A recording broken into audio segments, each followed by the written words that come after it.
Eleanor James was 78 years old when she walked into the courthouse that morning. Her back was straight, her silver hair neatly pinned, and her hands steady, but her heart thundered like a war drum. Everyone in town whispered about the case, but no one, absolutely no one, expected the jury to return so quickly. 10 minutes. That was all it took. 10 minutes of whispers, pen scratches, and hidden glances behind the closed doors before the jury filed back into the room. 10 minutes to decide whether Grandma Eleanor's truth would finally crush the lies that had been strangling her life for years. The foreman stood, his paper trembling ever so slightly. "We, the jury, find the defendant." The courtroom seemed to hold its breath.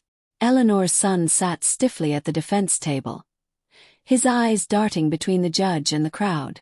The smugness that had carried him all trial had begun to crack. His wife, seated beside him, dug her manicured nails into her handbag as if she could claw her way out of the moment. Eleanor did not blink. She had been waiting for this, for justice, for far too long. The words left the foreman's lips, sharp as a blade. "Guilty." The gasp that erupted from the gallery shook the walls. Her son's mouth fell open. His wife shouted in disbelief, and the bailiff stepped forward as if he'd been waiting for this moment too. But Eleanor didn't move. She just closed her eyes and whispered, "Justice belongs to me now." And yet, what no one knew was how the war had truly started years ago, on a night when Eleanor still believed family meant protection, not betrayal. What no one knew was the cruelty that had pushed her to this point. Because before that one word, "guilty," was spoken, Eleanor had been stripped of everything she owned, mocked in her old age, and left out in the cold by the very people she had raised. Her fight for justice had begun long before the courthouse. It had begun in her own home, the night she overheard a conversation that shattered her heart forever. If you believe justice should never be denied, no matter your age, stay with me for this story. Like, comment, and subscribe so you don't miss what really happened to Eleanor. The night it began, I stood in the hallway outside my own kitchen and learned how easily love can be traded for convenience, because I heard my only child, Daniel James, and his wife Sophie, decide what to do with me like I was a problem to haul out with the trash, and my hand froze on the light switch as if the smallest click might give me away and end whatever chance I had to fight back later.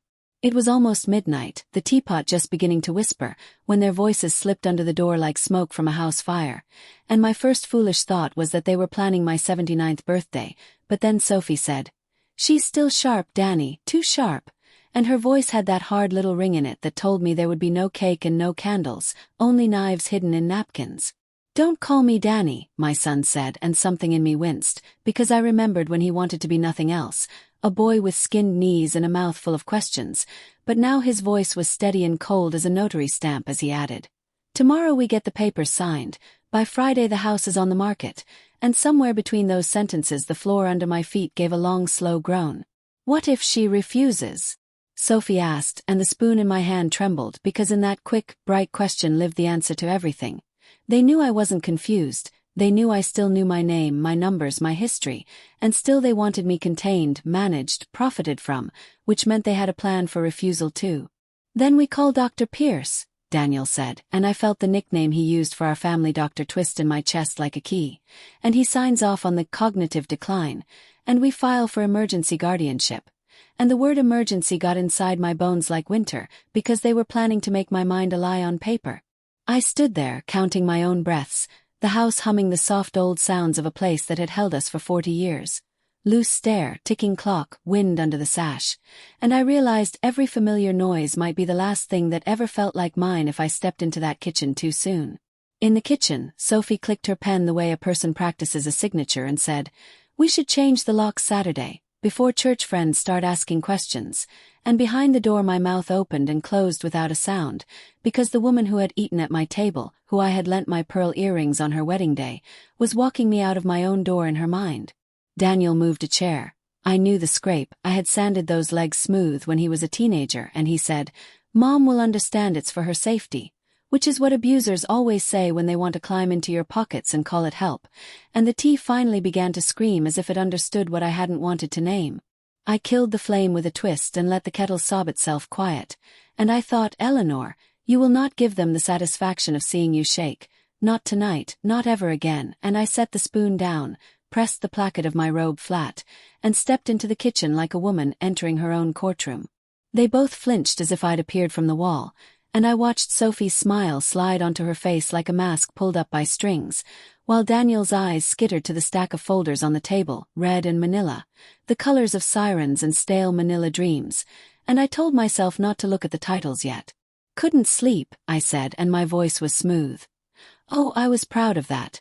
Because when an old woman trembles, the world believes the tremble is her, not the world's cruelty, and I would not give them that easy script to read from tonight. Sophie poured water as if we were friends, as if she hadn't just priced my life in a whisper, and the kettle hissed like it knew better, and I watched the steam rise and tried to remember the sermon last Sunday. Truth is slow but sure-footed, while deciding whether to ask outright about the papers and force their hands too early. Daniel tapped the folder nearest his elbow and said, "Mom, we brought over some forms to simplify the bills, less for you to worry about," and the word simplify coiled, pretty and poisonous, and I pictured the word wrapped around my wrists like ribbon that burned. "Less for me to worry about," I repeated, and tasted the words for poison, and I thought about my late husband, Franklin, and how he'd left the bakery and the house in trust with me as trustee until my passing, with specific language about my autonomy because he knew how grief drags a person soft, and I could almost hear his pen scratching in the will from years ago.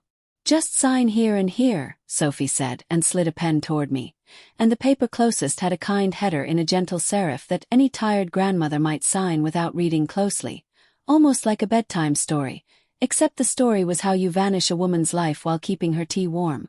"Let me fetch my glasses," I said, although they hung on a chain against my chest, because a few seconds of silence is sometimes the difference between drowning and finding the shore, and while I made a show of patting the counter, I stole a look at the footer. Durable power of attorney. Durable, such a useful word, the way a rope is durable, the way a trap is durable, the way certain betrayals outlast the excuses that delivered them. And for a heartbeat I almost signed just to see how quickly the mask would crack open on their faces and show me what lived underneath. Instead, I lifted my eyes and asked lightly, "What's this little clause about real property?" And there was the smallest flicker, no more than a moth tumbling at a porch light, in Daniel's eyes, which told me he had rehearsed every argument except the one in which I read the document. "Standard," he said, and his mouth curved into the gentle patronizing smile sons reserve for mothers they think are suddenly fog, and he added, "Just so I can help with the house payments if needed." And it took everything in me not to laugh, because the house had been paid off since Reagan. Sophie's nails clicked, a rapid tidy staccato, and she tilted her head with that "you know we love you" angle and murmured, "It's also to help with taxes. You know they get complicated." And my mind flashed on the envelope in the safe deposit box, the one Franklin had addressed to me 15 years ago, labeled, "In case someone calls you confused." "Maybe we should review this with Olivia," I said, and the name slipped out like a flare in the night. Olivia Carter, my attorney, my friend, the woman who'd helped set up the bakery's scholarship program. And the way both of them froze told me I had just moved the first chess piece that mattered. "Why?" Daniel asked after a beat too long. "Would we need a lawyer to help family keep family safe?" And the sentence was so smooth I knew it had been polished until it shone, which only happens to lies worth money. "Because I promised your father I would never sign anything important alone," I said, which was true and also a test, and I watched his jaw, that handsome jaw I'd kissed when he was a baby, tighten in a way that meant the next move would be force dressed as kindness. There was a thud at the front of the house, the storm door perhaps, or the night settling its shoulder against the frame, and Sophie's head snapped toward the sound, then back to me, her smile returning with a sharp edge as she said, "It's late, Eleanor, we can revisit tomorrow," which translated to, "Tomorrow we try again harder." "Tomorrow then," I said lightly, and slipped the pen into my pocket the way a soldier pockets a bullet he refuses to let the enemy fire. And I said good night to the pair of them sitting in my kitchen like rival claimants to a throne they had not built. Upstairs, alone, I sat on the edge of my bed and let the quiet climb onto my shoulders, heavy as a wet coat, and I told myself that grief had taken enough from me when Franklin died. I would not let fear take the rest. So I pulled the tin box from the back of my closet and laid out what I still had. My birth certificate, the original deed, bank statements, and an old cassette recorder I kept for interviews with scholarship students. A relic turned weapon. You think old ladies don't plan, but we do. Our lives are quilts made of planning. so I listed what I needed by morning. Copies of the deed, an appointment with Olivia, a visit to the bank, and a calm face that said I didn't know what I knew, because there is no better mirror to a liar than a woman who refuses to blink. I slept like a cat in a doorway, eyes barely closed, ears taking notes, and woke before dawn to the sound of a text arriving on my nightstand, a chime I had replaced with Franklin's laughter so he could still wake me, and the message was from Olivia. Your message came through late. I can squeeze you in at 10 a.m., do not sign anything, which felt like a rope thrown into dark water. When I came downstairs, the papers were gone, the kitchen staged back to friendly, and the smell of cinnamon rolls. My cinnamon rolls, curled up from the oven because Sophie always confused sweetness with forgiveness, and Daniel flashed a smile that never touched his eyes and said, "Morning, Mom," as if we hadn't mapped my disappearance 8 hours earlier. After breakfast, I took my tote bag, blue canvas, strong seams, and told them I was going to the bakery to check on an order for the church luncheon, and Sophie kissed my cheek like a reporter staging a photograph while Daniel asked if I needed a ride, and I wanted to say, "To where, son, the cliff you picked out for me?" But I just shook my head and patted the tote. Outside, the air had that bright, cold clarity that makes even the ugliest things look crisp around the edges, and I drove to the bank first, because money is the spine of these betrayals and you must brace it before you move the limbs. And when Mr. Collins leaned across the counter to ask how Franklin's girl was holding up, I almost wept into his tie. "I need to review account access," I said, and slid him my passport and the trust documents, and he peered over his glasses the way men of that age do when they are about to make a quiet stand, and he nodded and typed, and then his mouth flattened in a line that told me something in the system had been touched recently. "Looks like there were attempts to add an authorized user last week," he said softly, and that was the first time the world outside my kitchen confirmed the invasion inside it, and he added, "No changes were completed. There's a note your attorney declined to approve," and I exhaled a breath I had been holding since midnight. "I want every safeguard," I said, and we added new passwords and a phone call protocol that would make a thief gnash his teeth. And before I left, Mr. Collins pressed a card into my hand with a private extension and a look that said he had a mother too, and would rather not hear her cry. From the bank I went to Olivia's office, and there's a particular courage that comes from stepping into a room where you are believed. And Olivia stood when I entered, that tall woman with the soft voice and the brass spine, and she hugged me before she sat me down and asked to hear everything in order, like a good nurse palpating a bruise. I told her about the voices in the kitchen, the papers, the plan for the locks, and the doctor they would pull into the lie, and she wrote without interrupting, then slid her legal pad aside and said, "We prepare now, quietly," and the way she said quietly was a battle hymn written in pencil. We executed a fresh directive naming her as my emergency counsel of record. We arranged a letter for Dr. Pierce reminding him of his liability if he misrepresented my cognition, and we scheduled a notary to witness a video statement later that afternoon, because the truth is slow but sure-footed and sometimes you tie bells to its ankles so a jury can hear it coming. Before I left, Olivia slid a small device across the desk, sleek, simple, and said, "Keep it in your pocket, it records crystal clear," and I thought of the old cassette recorder on my bed, heavy and obvious, and I felt a little ashamed of the years standing between what I knew and what I needed to know now. On my way home, I stopped by the bakery I had built out of grief and flour after Franklin died, watched the morning crowd, the mothers with strollers, the teen boys spending lawn money on sugar, and I found courage in yeast and heat, because bread knows this truth. Punched down doesn't mean finished. It means rising is next. When I reached the house, Daniel's car was gone but Sophie's sedan sparkled in the drive, and inside I found her clearing the table like a woman playing house with someone else's life, and she waved the mail like a flag and said, "A letter came from the county, I'll handle it," and then tucked it under her elbow too quickly. "That's mine," I said, letting steel line my words the way a beam runs through a cathedral, and I held out my hand and waited, and when she hesitated I thought, there it is, the first rip in the curtain. And she finally placed the envelope in my palm with a smile that said she would simply find another angle. It was a tax assessment, routine, but tucked behind it was a glossy flyer for a senior living experience, the kind with white-haired models grinning beside bowls of plastic fruit, and someone had circled a date in pink ink, next Tuesday, and written, "Tour," which told me Sophie was ready to pack my life into a brochure. I kept my face kind, thanked her for sorting the mail, and went upstairs to eat the last of the cinnamon roll on my bed like it was a victory feast. Then I laid the new recorder in my robe pocket and went back down for the second half of my day, the part where I pretended I was not preparing for war. When Daniel returned around noon, papers under his arm again, he was all breezy charm, and he brought me a bouquet of lilies because somewhere a magazine had told him that resemblance to thoughtfulness could substitute for the thing itself, and he said, "Mom, Dr. Pierce can drop by this afternoon, just a routine check," and the recorder grew heavier against my ribcage as if it wanted to leap out and shout. "I'd like that," I said brightly as glass and watched Sophie's eyes flicker, confused that I was cooperating, because villains expect either collapse or confrontation, not patience, and I knew the test would sting most if I smiled while I took it. At 3 o'clock on the dot, Dr. Pierce arrived with a leather bag and a tired face, a kind man stretched too thin by the years between what his patients needed and what the insurance would allow, and he took my hand and said, "Eleanor, not Mrs. James," which reminded me of the time he sat with Franklin during chemo and read psalms in a whisper. "Cognitive screening," he said, apologetic, and I nodded, and we went through the little dance. "What's today's date? Who's the president?" Spell whirled backward. And I did not hurry and I did not show off, but I didn't miss either because accuracy would be my shield in the hours to come. While we talked, I watched Daniel lean in the doorway, arms crossed like a judge trying on the robe, and Sophie pretended to scroll her phone while angling the screen to a loan calculator.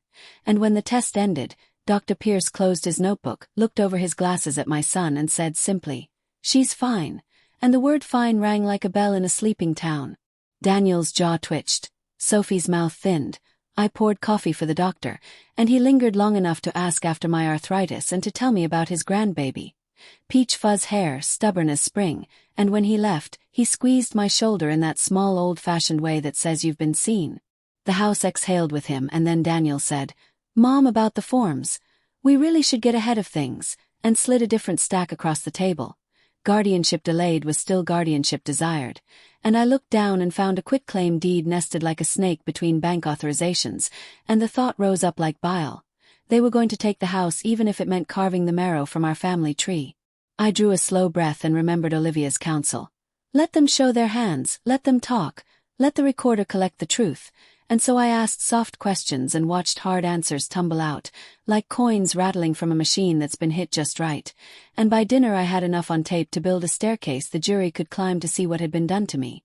It rained after 7, a steady patient rain, and while the gutters talked to themselves I went upstairs, closed my door, and called Olivia on speaker, my voice low and level, and I told her what the doctor had said and what the papers looked like and how Daniel and Sophie were circling a date called tour as if it were a holiday, and Olivia said, "Tomorrow you'll come in. We'll notarize your statement, and then we begin the filings." And I felt the first true warmth of safety in my stomach. Since the kettle screamed the night before. Sleep came easier, and in my dreams Franklin stood on the bakery's tiled floor, flour on his hands like old snow, and he said, "The oven's ready, Ellie." The way he did when the dough had proofed just right, and I woke with that line in my mouth and the world seemed a fraction lighter, which is sometimes all the mercy you get before a storm remembers your name. Morning brought ordinary light, ordinary birds, the ordinary creak of the third stair, and I made oatmeal and pretended to read the paper while Daniel pretended to return emails, both of us actors in a play we had memorized from different scripts, until a knock at the door brought a new character to the stage. 2 uniformed officers with solemn faces and a folded paper in one man's hand. "Mrs. James?" the taller one asked, glancing from me to Daniel and back again, and everything in my body went very still, the way a deer freezes when it hears the word arrow without any sound at all, because folded paper in a cop's hand can be 1,000 small deaths. Daniel stepped forward quickly, too quickly, smile too bright, voice too eager, and said, "Officers, I'm her son, how can I help?" And the shorter officer's eyes slid to my face, waiting for my answer, and in that instant I knew that someone somewhere had pulled a lever I had not seen. The taller officer unfolded the paper, cleared his throat and said, "We received a call about a possible welfare concern at this address. An elderly resident reported as confused and at risk," and the words confused and at risk rolled across my hardwood floor like marbles set loose by a shaking hand. My heart clicked once like a lock finding a key, because this was the move they had prepared. If I resisted, if I delayed, if I breathed wrong, they would summon the state to do the work their signatures couldn't. And in the corner of my eye I saw Sophie's silhouette at the top of the stairs, holding her phone like a priest holds a book at a funeral. I straightened my back until I felt the iron rod of all the women who came before me slide into place, and I said calmly, "Officers, may I see the report?" Because paper speaks in any language, and when the taller one passed it over, my hands were steady, my eyes were clear, and the recorder in my pocket hummed like a patient witness. The report listed a caller who refused to leave a name but provided details only family would know, and at the bottom, under notes, the words, "Possible financial exploitation, child concerned about mother's confusion," stood like a black fence between me and my own freedom, and I heard Olivia's voice in my head. "Keep your voice level. Invite the sunlight in. Let them meet your mind. Would you like to come in?" I asked, and I opened my door wider. The oldest hospitality turned into a shield, and I gestured toward the table where the lilies still tried and failed to smell like love, and I offered coffee to the men who might decide my morning, and my son's smile tightened like a knot being pulled, and I saw, finally, fear begin to thread itself through his confidence. I set my mug down, folded my hands, and prepared to answer whatever they asked. "What day is it? Who's the governor? What street do you live on?" And to ask them whatever I needed. "Would you like the name of my attorney? Would you like to see my statement? Would you like to hear the recording?" When the shorter officer's radio crackled with a dispatch so sharp we all jumped. "Unit 12, the voice burst through. "Be advised. County clerk just flagged an attempted deed transfer for that address yesterday afternoon. Suspect documents under review." And the taller officer turned his head to me slowly, and then to my son, more slowly still, and I felt the moment shift as if the room had tilted and all of us were sliding toward the truth we had each packed differently in our bags. Daniel opened his mouth to speak. Something about confusion, about stress, about helping. And I saw the exact shape of his next lie forming like frost on glass, and I felt my own truth rising, ready to step into the air between his words and make a home there. And then another knock, harder, faster, sounded at the door behind the officers. I turned toward it, pulse climbing like a ladder set against a burning wall, because I knew only two people would knock that way at that hour.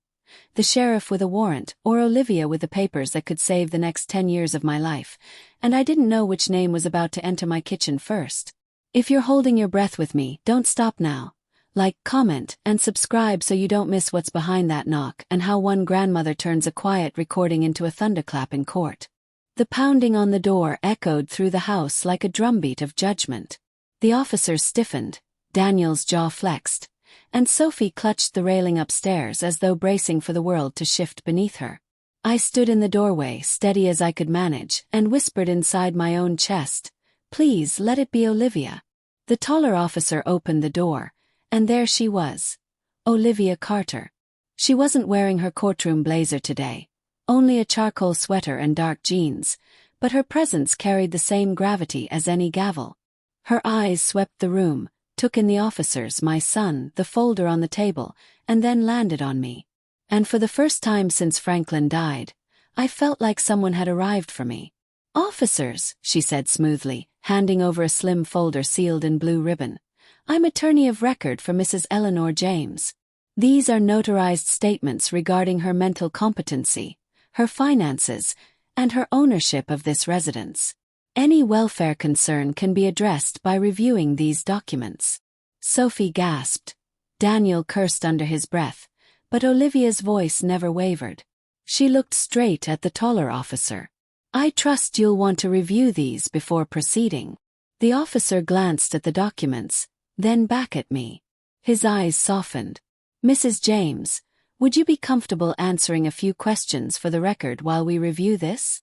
"Of course," I said, keeping my tone calm and level, though my hands curled tight inside the pockets of my robe where the recorder still hummed. The questions were simple. Today's date, the name of the president, the street we lived on. I answered them with crisp clarity. Then they asked if I understood the nature of my property and my finances. I told them the bakery had paid off this home decades ago, that I had 3 accounts at Collins Bank, and that my late husband Franklin had left me as trustee of our estate until my passing. Each word steadied me. Each fact placed another stone beneath my feet. Finally, the shorter officer nodded. "She's fine. More than fine. Sharp." Olivia smiled gently, but Daniel's face darkened like a storm front. "She sounds fine," he snapped, "but you don't know what she's like at night. She gets confused, she Enough, Daniel. Olivia cut in, her tone sharp as broken glass. You've been attempting unauthorized transfers. You've pressured your mother with deceptive paperwork. And you've misrepresented her mental state to authorities. Every word you've spoken today has been recorded. Daniel froze, eyes narrowing. Recorded. That was my cue. I pulled the small device from my pocket, set it on the table and pressed play. His voice filled the room. Tomorrow we get the papers signed. By Friday the house is on the market. Then we call Dr. Pierce and he signs off on the cognitive decline. Sophie paled. The officer's expressions hardened. And Daniel's face drained of all color. His mouth opening and closing like a fish yanked from water. I stood taller. You wanted to steal my life from under my nose. But you forgot one thing, Daniel. I may be old, but I am not blind, and I am not silent. The taller officer turned to him. Sir, you're coming with us for questioning. Daniel lunged for the recorder, but Olivia caught his wrist midair with surprising strength. The officer stepped in, twisting his arms behind his back. Sophie let out a strangled cry, but she didn't move to help him. As they dragged my son toward the door, he twisted his head and spat. This isn't over, Mom. You think you've won, but you'll regret this. The slam of the door after they left a silence so heavy it pressed into the walls. I turned to Sophie, who still stood clutching the railing like a guilty child. You too were part of this. Her lip trembled, and for once she looked small, stripped of her usual smugness. I didn't want, Daniel made me. But I had lived long enough to know the truth. Accomplices always claim fear when the walls close in. Leave my house, I said, and the words rang clear as church bells. She hesitated, then scurried upstairs to gather her things. Each slam of a drawer sounded like a confession. I didn't chase her. I didn't need to. The house already knew who belonged and who did not. When she was gone, Olivia turned to me and placed her hand over mine. You've been through hell, Eleanor. But we're not finished. Court filings take time, and Daniel will fight back with everything he has. He'll lie. He'll twist. But we have the truth, and the law, and that recording. I nodded, though my body shook now that the adrenaline was fading. Then let's prepare, I whispered. Because this was no longer just about saving my home. It was about proving to a jury, to the world, that a grandmother's mind, heart, and history could not be erased by the greed of her own blood. And as I sat back down at my kitchen table, the lilies still scenting the air with their false sweetness, I realized this was the beginning of a war that would end in the very courthouse where Franklin and I had once signed our marriage license. The next battle would be fought under oath. And I would be ready. But what I didn't know, what no one knew, was that Daniel already had allies waiting in the dark, men and women who stood to gain from my silence, and they were preparing their own weapons of lies for the courtroom. If you believe no grandmother should ever be silenced, stay with me for this journey. Like, comment, and subscribe so you don't miss the next chapter, when Daniel's allies crawl out of the shadows and the courtroom battle begins. The courthouse smelled of polish and paper, a mix of bleach, ink, and nerves. I had been there before for community meetings, for Franklin's business permits, even once for a speeding ticket long ago, but never like this, never as the heart of a case that would determine if I would leave with my dignity or with chains of shame draped around my name. Olivia walked beside me, her stride firm, her satchel heavy with evidence. My cane clicked softly against the floor, but I held my chin high. The gossip in town had already spread. Daniel James is taking his own mother to court. People whispered it at the bakery, muttered it outside the church, and shook their heads in disbelief. But I could see it in some faces too, the doubt. Was Eleanor losing her mind? Was she really incapable of managing her life? That whisper was the real enemy I faced. As we entered the courtroom, Daniel was already seated at the defense table. His suit was too sharp, too new, as if he had dressed in borrowed power. His lawyer, a man named Richard Lowell, sat beside him. Sleek hair, expensive tie, the kind of man who smiled only when billing hours piled up. Sophie was there too, seated just behind them. She looked paler than before, but when her eyes flickered up to mine, I saw no remorse. Then I noticed the others. 3 men and 1 woman in the gallery, strangers to me, all sitting stiff with the same folders on their laps. Investors, I realized. Allies of Daniel. These were the people who had been promised pieces of my home, my land, my bakery's goodwill. My son had already sold me in shares before the jury was ever sworn. The judge, a woman in her 60s with iron-gray hair and eyes that missed nothing, called the session to order. This case is to determine the competency of Mrs. Eleanor James and the validity of financial claims made by her son, Daniel James. And just like that, the war began. Richard Lowell rose first, smooth as oil. Your Honor, this is not a matter of greed. This is a matter of love. My client's mother is an elderly woman in decline, unable to manage complex finances, vulnerable to exploitation. He acted only to protect her. The words slithered into the room, and I could feel the jurors' eyes on me, assessing my posture, my hair, my trembling hand. I wanted to shout, decline. Exploitation. Look at him. But Olivia squeezed my wrist under the table. Patience. When it was our turn, Olivia stood, voice steady and warm, like a Sunday hymn with steel in the verses. Ladies and gentlemen of the jury, you will hear claims that Mrs. James is confused. But you will also hear her voice, clear, sharp, unshaken, on recordings of her son plotting to take her home, her assets, her very identity. This is not protection. This is betrayal.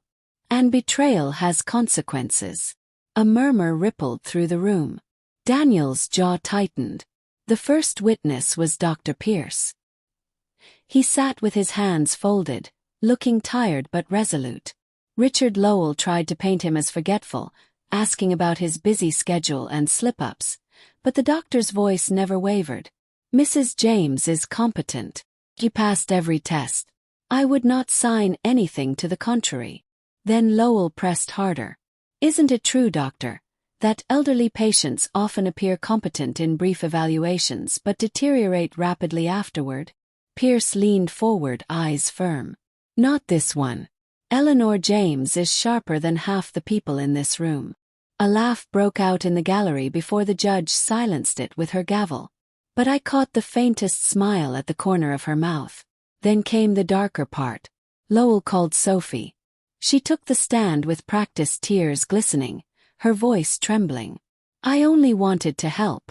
Eleanor forgets things, she leaves the stove on, she repeats questions. We thought guardianship was the safest path. I clenched my fists under the table. Half-truths twisted into daggers. Olivia's cross-examination sliced through the performance. Mrs. James, you claim Eleanor forgets things.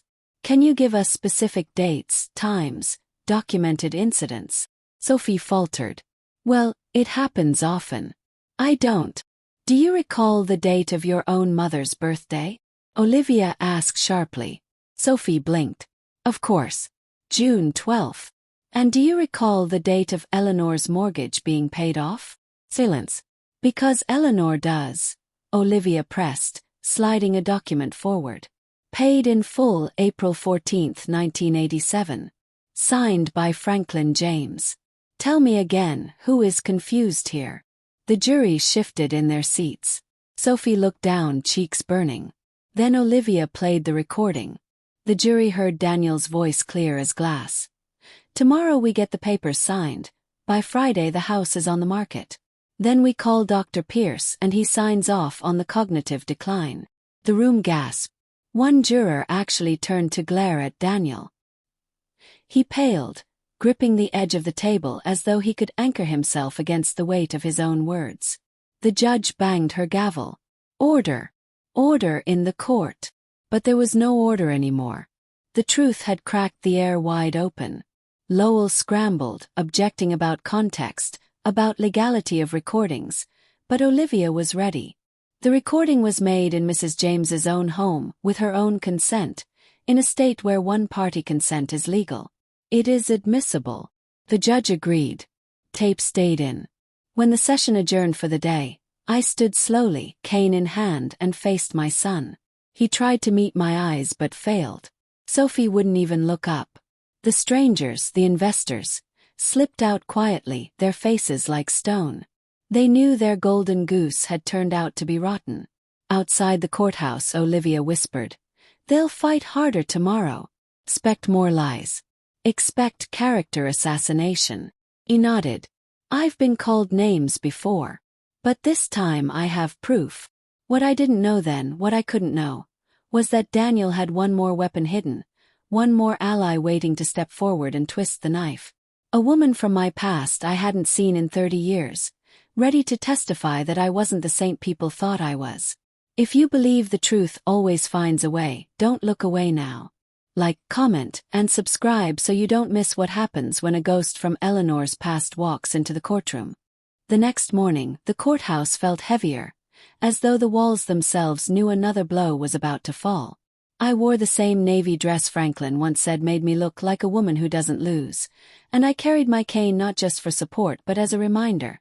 No one was going to push me down and keep me there. When court resumed, Richard Lowell wasted no time. He rose, flashing that slick smile, and said, "Your Honor, the defense would like to call a witness, someone who knew Mrs. James long before these recent troubles. Someone who can speak to her true character." My stomach turned cold. Who could he mean? Then she walked in. Clara Matthews. A name I hadn't spoken in decades. She had once been my dearest friend, until the day Franklin and I discovered she had been siphoning money from the bakery's accounts back in the early years. We had pressed charges then, but at the last moment, Franklin dropped them out of mercy. Clara left town in disgrace, and I never saw her again. Till now. She stepped to the stand, her hair dyed too dark, her hands clutching a Bible for show. Her eyes met mine, and I saw nothing of the friend I had once trusted, only bitterness sharpened by years of resentment. Lowell's voice dripped with triumph. "Mrs. Matthews, can you tell the court what kind of woman Eleanor James really is?" Clara straightened. "She's cruel, controlling. I worked with her for years, and she treated everyone beneath her like servants. She ruined lives. I saw her mismanage money, cut corners. She even framed me for theft." A shock ran through the gallery. The jury leaned forward. The sting of her words hit like a slap. I gripped my cane until my knuckles whitened. To hear Clara twist history so boldly was almost unbearable. Franklin and I had given her chance after chance. And now she stood here, aligning herself with my son, ready to bury me with lies. Lowell spread his hands. "So when her son came to you with concerns about her competency, you weren't surprised?" "Not at all," Clara said, her lips curling. "She's been like this for years. Forgetful. Vindictive. She shouldn't be trusted with so much as a checkbook." Daniel sat smugly, his eyes fixed on me, as if daring me to crumble under the weight of betrayal. Sophie dabbed fake tears from her eyes. But Olivia was already rising for cross-examination. "Mrs. Matthews," she said coolly, "you worked at the bakery in 1983, correct?" "Yes. And you were dismissed for theft." Clara stiffened. "False. I was blamed." "Blamed?" Olivia raised a brow. "Do you deny that your signature was found on altered checks?" Clara's face flushed. "That was Eleanor. She put them there." A ripple of disbelief passed through the jury. Olivia pressed on. "And do you deny that Franklin James withdrew charges only out of mercy, to spare you prison?" Clara sputtered. "Mercy? He humiliated me. Or perhaps he spared you," Olivia countered. She let the silence stretch, then leaned closer. "Tell me, Mrs. Matthews, are you being compensated today for your testimony?" Clara's eyes darted to Daniel. For one fatal second, hesitation flickered across her face. The jury caught it. The judge caught it. Everyone caught it. I came here on my own," Clara stammered too late. Olivia nodded slowly. No further questions. The blow landed harder than any gavel. Clara had walked into that courtroom with venom, but by the time she stepped down, she looked smaller, weaker. A puppet whose strings were now visible to everyone. Daniel's smirk faltered. Lowell scribbled furiously, trying to recover ground. But the damage was done. Still, I felt the sting deep in my bones. Clara's betrayal wasn't new, but it reopened wounds I thought had scarred over. It reminded me of how quickly trust could rot when greed watered its roots. During the recess, Olivia leaned close. "They'll throw everything they can at you, Eleanor. Old enemies, false stories, smoke and mirrors. But every time they speak, they show more of themselves. Hold steady." I nodded, but inside I trembled. Because if Daniel had found Clara, who else might crawl out of the past to testify? Who else might try to drag my name through the mud before the jury? When court resumed, Lowell tried another tactic: financial confusion. He displayed spreadsheets, bank statements, rows of numbers highlighted in yellow, hoping to prove I had mismanaged funds. But each time, Olivia countered with my meticulous records: tax returns filed on time, bakery profits reinvested in scholarships, receipts spanning decades. By the end of the day, the jury looked less at me and more at Daniel. And the strangers, the investors, were no longer sitting proud in the gallery. They shifted uneasily, whispering to each other, realizing perhaps that their golden deal was rusting before their eyes. As we left the courthouse, Daniel shot me a look that chilled me to the marrow. His voice carried low but venomous. "Enjoy this while it lasts, Mom. Tomorrow, I bring someone who knows the truth about you." I didn't reply. I only tightened my grip on my cane and walked out with Olivia. But that night, in the quiet of my house, I lay awake with Franklin's photo on the nightstand, whispering to it. Who else could he bring? Who else could stand against me? And as the clock ticked past midnight, I remembered something. The old envelope Franklin had left in the safe deposit box, marked in case someone calls you confused. I hadn't opened it yet. What was inside might save me, or destroy me. If you believe the past can never fully bury the truth, stay with me. Like, comment, and subscribe so you don't miss the next chapter. When Eleanor opens Franklin's final envelope and uncovers a secret that could turn the whole trial upside down. The safe deposit box had sat untouched for nearly 15 years, a relic of Franklin's careful foresight. He was the kind of man who left nothing to chance. When he died, I couldn't bring myself to open the last envelope he'd sealed just for me. It felt like prying into a conversation I wasn't ready to hear. But now, with Daniel breathing down my neck and Clara's venom still ringing in my ears, I knew it was time. At 9 the next morning I drove to Collins Bank. The air smelled faintly of metal and polish, the way only vault rooms do. Mr. Collins himself walked me back, his key jangling softly as if it knew how important this moment was. He gave me a kind nod and left me alone with the box. My hands shook as I slid the envelope out.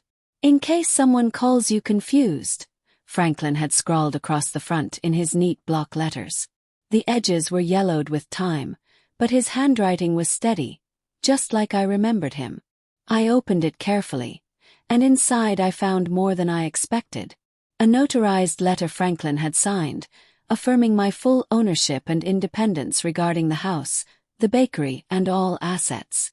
Copies of the trust documents, stamped and sealed, explicitly naming me as sole trustee with no successor until my death. A smaller, folded note in Franklin's handwriting that read, "Ellie, if you're reading this, they've tried to take what's yours. Remember, truth is the one thing they can't counterfeit. Use this and don't be afraid to fight. I always believed in you." Tears welled in my eyes, blurring the ink. Franklin had seen this coming all along. He'd known greed would come knocking, and he had left me armor. When I met Olivia at her office an hour later, I placed the documents on her desk.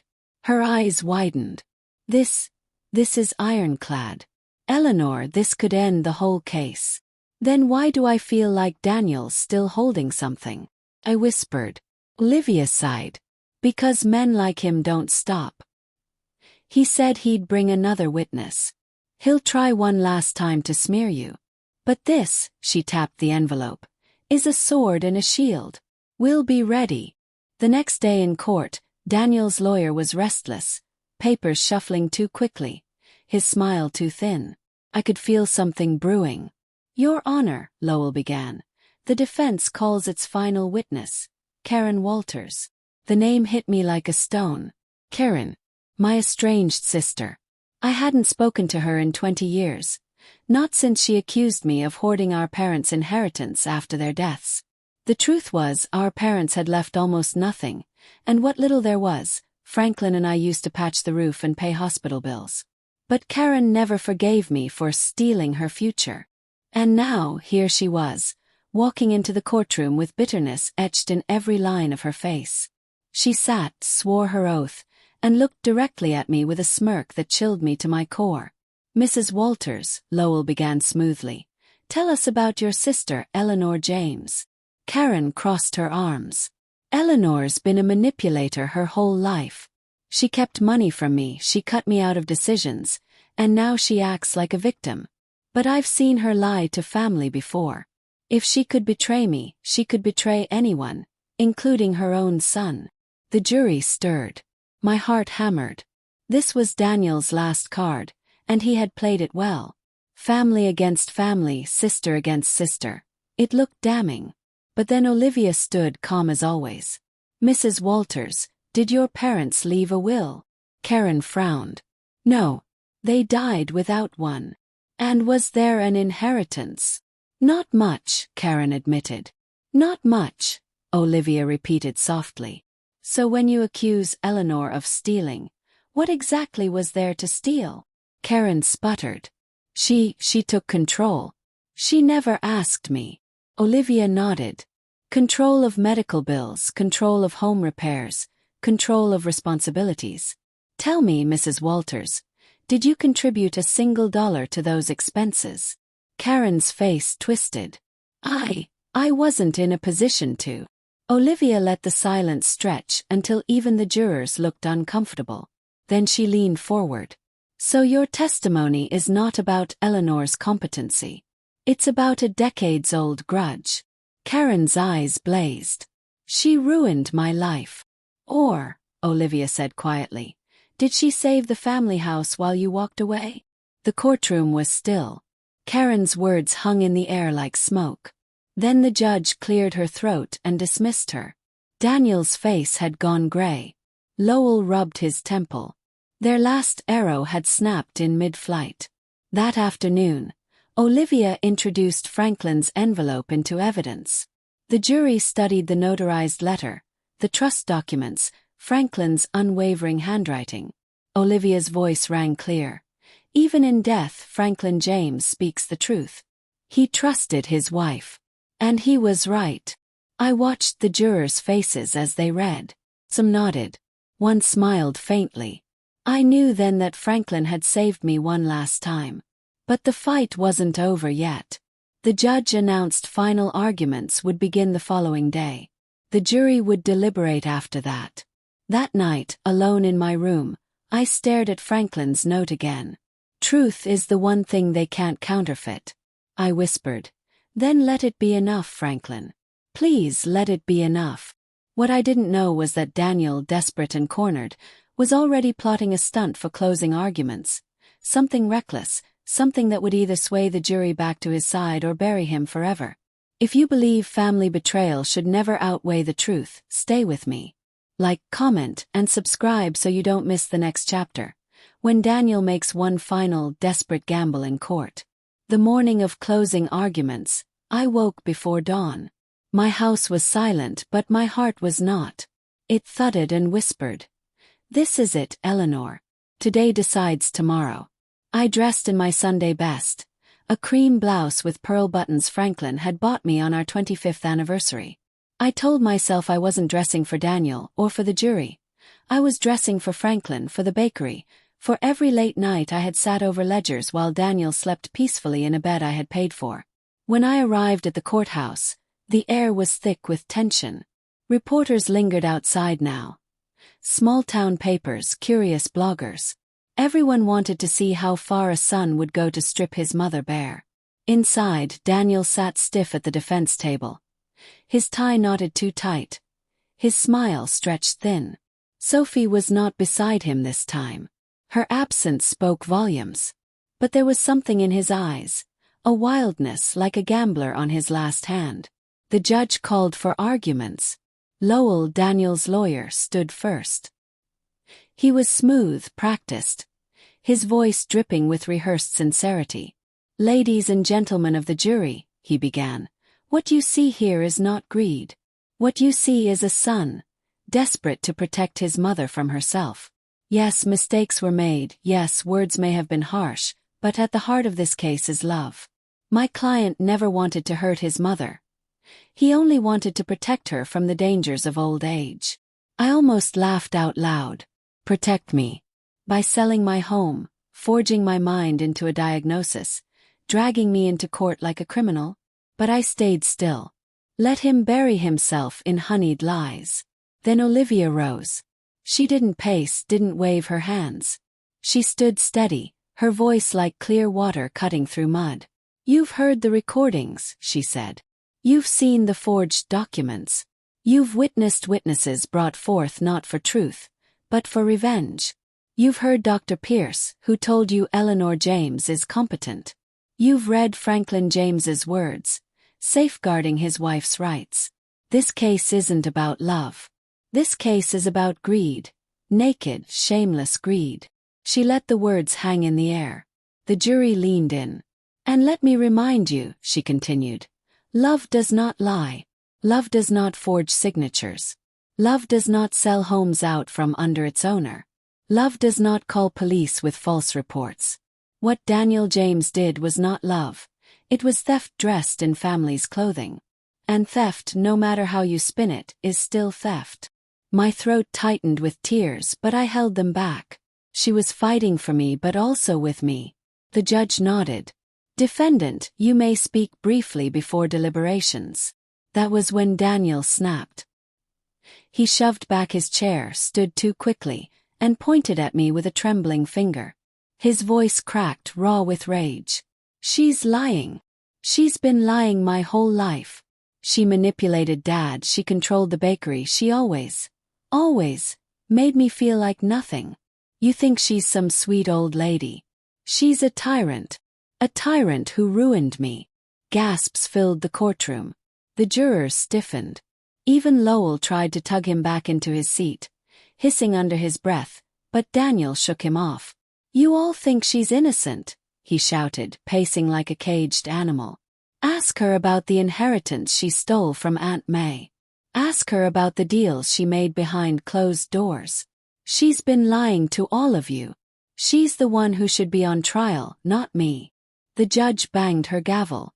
"Mr. James, control yourself." But Daniel wouldn't stop. His face was red, spit flying with every word. "She doesn't deserve this house, she doesn't deserve this money, she doesn't deserve anything. She's nothing without me." Silence fell after that last word. It was as if the air itself had recoiled. The jury's eyes were wide. Some stared at him with shock, others with disgust. A few turned their gaze to me, and I could see it there, the shift. They didn't see a tyrant. They saw a mother who had raised a son, only to have him spit venom in her face before the whole town. Daniel collapsed back into his chair, chest heaving, realizing too late the noose he had tied around his own neck. Lowell's face was ashen. The judge's voice was ice. "The jury will disregard the defendant's outburst. Bailiff, please escort him from the room until deliberations are complete." They led him away, still muttering under his breath, and the courtroom exhaled. The jury filed out soon after to deliberate. Olivia squeezed my hand under the table. That, Eleanor, was his undoing. But even as hope flickered, my body shook. Because juries are strange creatures. 10 minutes could mean vindication or ruin. I had lived long enough to know nothing was certain until the words were spoken.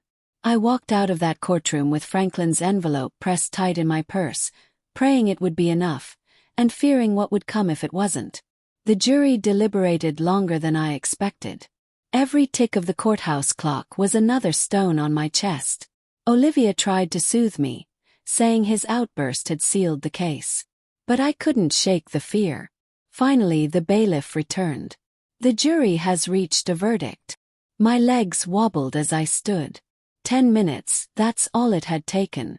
10 minutes to decide if my son's betrayal would cost me everything. We filed back into the courtroom. The jury entered, eyes solemn. The foreman held a folded paper in trembling hands. "Have you reached a unanimous verdict?" the judge asked. "Yes, Your Honor." The paper was handed over. The judge scanned it, then nodded. "The jury finds." I gripped my cane so tightly I thought it might snap. My breath caught. The whole room leaned forward. The words were about to fall, heavy as stone, deciding whether I walked out free or shackled by my own blood. If you've held your breath with me this far, don't let go. Like, comment, and subscribe so you don't miss the next chapter. When the jury finally speaks, and justice either rises or falls for Grandma Eleanor. The courtroom was so quiet I could hear my own heartbeat. The foreman's paper trembled slightly in the judge's hand. Every face, jurors, bailiffs, even the few reporters, was turned toward me. I stood straighter, my cane steady, Franklin's envelope clutched in my purse. The judge cleared her throat. "We, the jury, find the defendant, Daniel James." My breath locked in my chest. Guilty of fraud, coercion, and attempted exploitation of an elder. The room erupted. Gasps, murmurs, a few sharp whispers. Someone in the back clapped once before being silenced. The word guilty hung in the air like a thunderclap that refused to fade. Closed my eyes.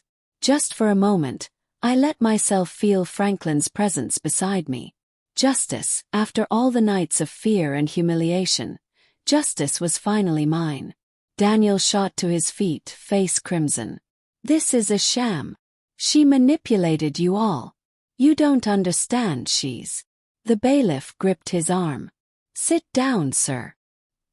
He jerked free, pointing at me as though his finger could stab through the verdict. "You think you've won, Mom. You think they care about you. The second you slip up, the second you forget your keys or burn your toast, they'll call you crazy. And I'll be waiting. I'll always be waiting." The judge slammed her gavel. "Order. Mr. James, you will respect this court." 2 bailiffs restrained him and pulled him toward the back. He fought them like a spoiled child, shouting over his shoulder, "You'll regret this. You'll regret ever crossing me." The jury stared at him wide-eyed, and I saw in their faces not pity, not doubt, but absolute certainty. They had made the right choice. Olivia squeezed my hand, whispering, "It's over." But in my bones, I knew it wasn't over. Not truly. Because men like Daniel don't surrender. They brood. They fester. They wait for cracks to open. Still, for the moment, I allowed myself a breath of victory. Justice had belonged to me in that courtroom. And the jury, God bless them, had seen through the smoke and mirrors in less than 10 minutes. Afterward, people approached me in the hall. Old friends from church, townsfolk who had doubted me, even strangers who had heard the gossip. They touched my arm, shook my hand, whispered, "We're proud of you, and you showed us all." But not everyone smiled. As I passed through the courthouse doors into the sharp sunlight, I caught sight of the investors, those strangers who had once backed Daniel. They stood in a tight cluster near the steps, their expressions hard as stone. One of them, a tall man with a scar along his jaw, met my eyes and didn't look away. His stare sent a shiver crawling down my spine. Olivia noticed too. "They're not happy. They lost their chance at your house, your land, your bakery. Don't be surprised if they try another angle." I nodded, though dread coiled in my stomach. I had faced my son and won. But the fight might not end with him. That night, alone in my kitchen, I brewed a pot of tea. The house creaked softly around me. Franklin's picture sat on the counter, his smile steady, as though he knew I'd need courage again. I replayed Daniel's words in my head. "I'll always be waiting." Was it just rage, a man lashing out as his schemes collapsed? Or was it a promise, a warning of storms still to come? As I sipped my tea, headlights flared briefly through the front window. Car idled at the end of the drive. My heart skipped. The engine growled low, then pulled away into the night. I tightened my robe around me and whispered into the quiet, "Franklin, what if this isn't finished?" And deep inside I knew, the verdict was only the beginning of the reckoning. Because tomorrow, when Daniel returned to face sentencing, something even darker was waiting to unfold. Something that would test not just my fight, but my very faith in family and forgiveness. If you believe justice is never the end but only the start of a harder road, stay with me. Like, comment, and subscribe so you don't miss the next chapter. When Daniel faces sentencing and a new threat emerges in Grandma Eleanor's fight. The courthouse steps felt colder the next morning, though the sun burned bright above. People had gathered again, some curious, some sympathetic, others simply drawn by the spectacle of a son who had tried to strip his mother of everything. The jury had spoken, but today would decide his sentence. I gripped my cane tighter as Olivia guided me inside. "You've already won, Eleanor," she said softly. "Whatever the judge decides today, the truth is on record forever." But I couldn't shake Daniel's words from the day before. "I'll always be waiting." Inside, the courtroom hummed with tension. Daniel was brought in wearing cuffs this time. His suit rumpled. His face pale but his eyes still burning with that wild defiance. He looked at me, then at the judge, then at the gallery where the investors sat again. They hadn't vanished. They were here, as if the verdict had only deepened their hunger. The judge's voice cut through the silence. "Daniel James, you have been found guilty of fraud, coercion, and attempted elder exploitation. Do you have anything to say before sentencing?"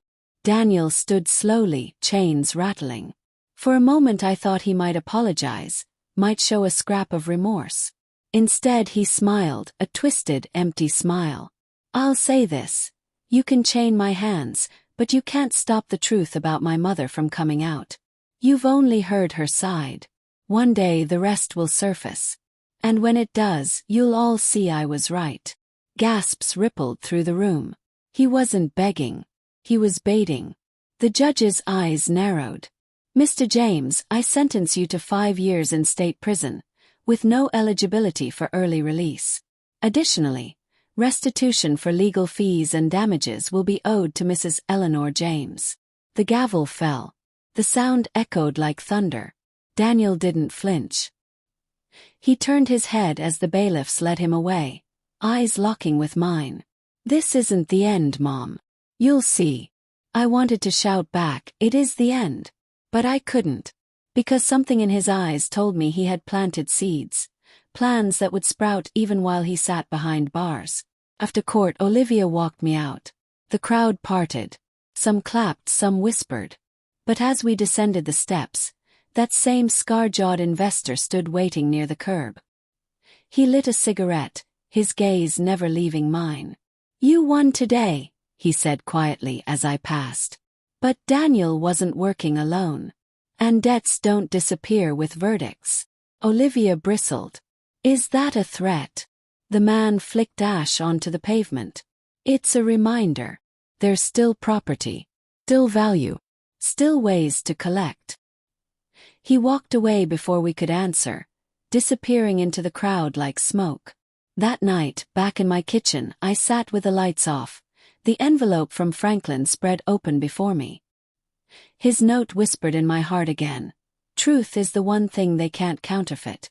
But truth didn't stop greed. Truth didn't stop hungry men with empty pockets and sharp teeth. I thought the verdict would end it. Instead, I realized it had only moved the battle lines. Daniel might be locked away, but his allies were still free. And they wanted what he had promised them. Around midnight I heard it. The crunch of tires on gravel. Car slowing outside my house. My breath caught. Shadows shifted on the porch. Then a hard knock rattled the door.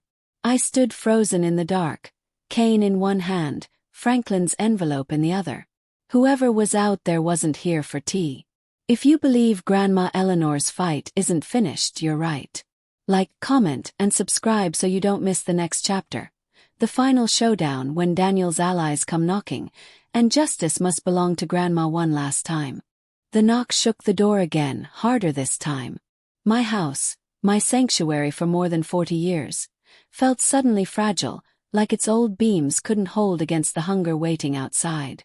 I tightened my robe, pressed Franklin's envelope against my chest, and whispered to myself, Not tonight. Not ever again. The knock became a pounding. Then a voice, a deep, gravelly growl I recognized from the courthouse steps. The scar-jawed investor. "Mrs. James," he called, too calm, too deliberate. "We're not here to hurt you. We just want to talk. Open the door and we can discuss terms." As if my life was a contract they could renegotiate. I stayed silent, heart pounding. Through the curtains I could see two shadows. Him and another man, tall and lean, shifting impatiently. Then came the words that froze me to the bone. Daniel made promises. And promises don't vanish just because a jury scribbled "guilty" on a piece of paper. I nearly dropped my cane. They weren't here for me. They were here for what Daniel had promised them. My house, my land, my bakery's legacy. The pounding grew louder. My hands trembled, but I forced myself to move. I switched on the porch light, then called out in a steady voice I didn't know I still had. "You're trespassing. I'm calling the sheriff." Then mocking laughter. "Go ahead. By the time they get here, we'll be gone. But so will you." Fear clawed at me, but I remembered Franklin's note. Truth is the one thing they can't counterfeit. I still had more than truth, I had proof. Documents, recordings, lies. And I wasn't as alone as they thought. Because in that moment, headlights swept across the yard. Another car pulled in behind theirs.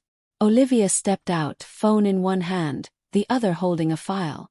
Behind her, Sheriff Wallace emerged from the driver's side. His badge glinting under the porch light. "Evening, gentlemen," the sheriff called. His voice carried the weight of authority sharpened by years. "Care to explain why you're pounding on an old woman's door after midnight?" The men stiffened. The scar-jawed one dropped his cigarette, grinding it into the gravel. "Just a business call, Sheriff. Nothing illegal." "Funny," Wallace said, stepping closer. "Because intimidation looks illegal from where I'm standing. Especially when there's already a restraining order drafted." Olivia raised the file and handed it over. "Filed this afternoon. Any attempt to approach Eleanor James's property is harassment." The men swore under their breath, retreating toward their car. But before he slid into the driver's seat, Scarjaw leaned close enough for me to hear. "This isn't over. You're sitting on gold, old lady. Everyone knows it. You can't fight forever." I met his eyes through the screen door. My hands no longer shook. "Forever is longer than you think," I said. They drove off into the night, their taillights swallowed by darkness. The sheriff tipped his hat. "They'll be back.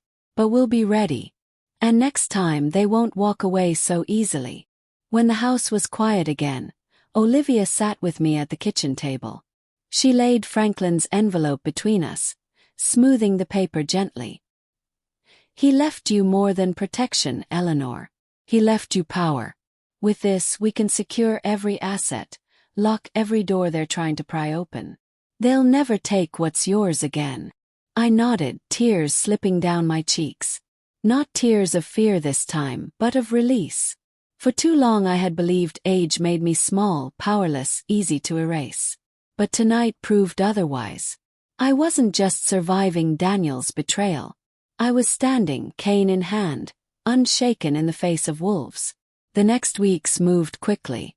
Court orders sealed my property. The sheriff kept a close eye on the investors. Olivia filed charges where needed. And Daniel, my son, sat behind bars, railing against a world that had finally told him no. And me. I returned to my bakery. The smell of fresh bread filled the air. Children lined up for cookies, and neighbors came not just for food but for a story. The story of a grandmother who fought, who refused to be erased, who reminded a whole town that age is not weakness. One Sunday morning, as sunlight poured across the counter, a young girl asked shyly, "Mrs. James, are you scared of them coming back?" I smiled, smoothing flour from my apron. "Scared? Well, they already tried to take what was mine. And the jury told them in 10 minutes what it took me a lifetime to learn. Justice belongs to those who refuse to give up." She grinned, and I felt Franklin's spirit smiling too. The fight wasn't easy. The scars would linger. But justice, real, raw, undeniable, was mine. And no jury, no son, no stranger could ever take it again. If Eleanor's fight for justice touched your heart, don't let her story end here. Like, comment, and subscribe to keep these stories alive. Because every grandmother's voice matters, and every battle for dignity deserves to be heard.